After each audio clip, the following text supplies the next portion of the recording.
Can you give the listeners some strategies on more ways to use them, whether it be if they have to fish from the shoreline or if they're in a boat, areas to target, and just kind of the technique of working it?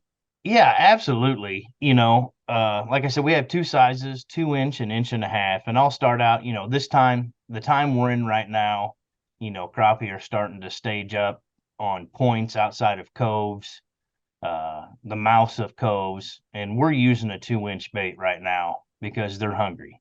They're getting ready to do their thing.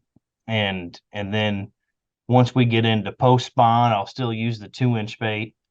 And then as it gets in the summer and the fish get finicky, that's when we size down to the inch and a half, back to the 2 inch in the fall, back to the inch and a half in the winter when they're finicky. But the great thing about this bait is, whether you're fishing from the bank, fishing from the boat, you're casting, you're long lining, you're jigging up and down, this bait is good for all presentations, all types of techniques. And what I do is if I'm single pulling or jigging, what I like to do is I like to start with the tail flat, because if you can picture this tail flat as it goes down into the water profile, it's kind of slowly going down, the tail's waving up and down, and it gives you more water displacement. And so it's just almost kind of like a dying minnow kind of floating down sideways. And if I'm casting from the boat or casting from the bank, what I like to do is I like to turn it sideways so it looks like that minnow presentation in a very slow retrieve.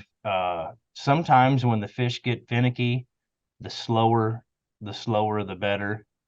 Uh, don't stop, just keep it moving. What we've seen with a lot of things we've seen, like with forward facing sonar, is that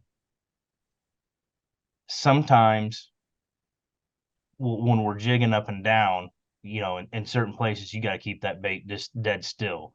When you and I were kids, we were probably, sitting there jigging, trying to get, and that's the absolutely wrong thing to do.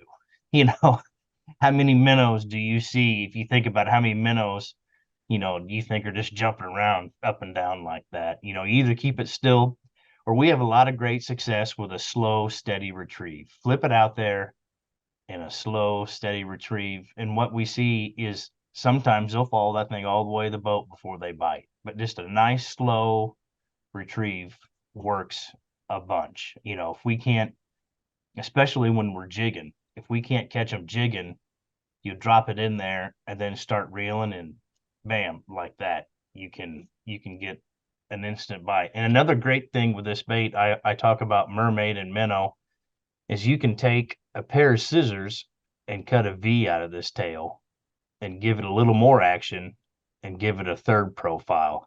And that's what I recommend no matter what bait you're using, whether you're using TOPHAT Jigs, Guppy Gobblers, or Charlie Brewer, or anything else, is don't be afraid to take a pair of scissors to it to modify it to give it another profile, because profile matters more than color. I mean, color is important, but profile is number one in presentation.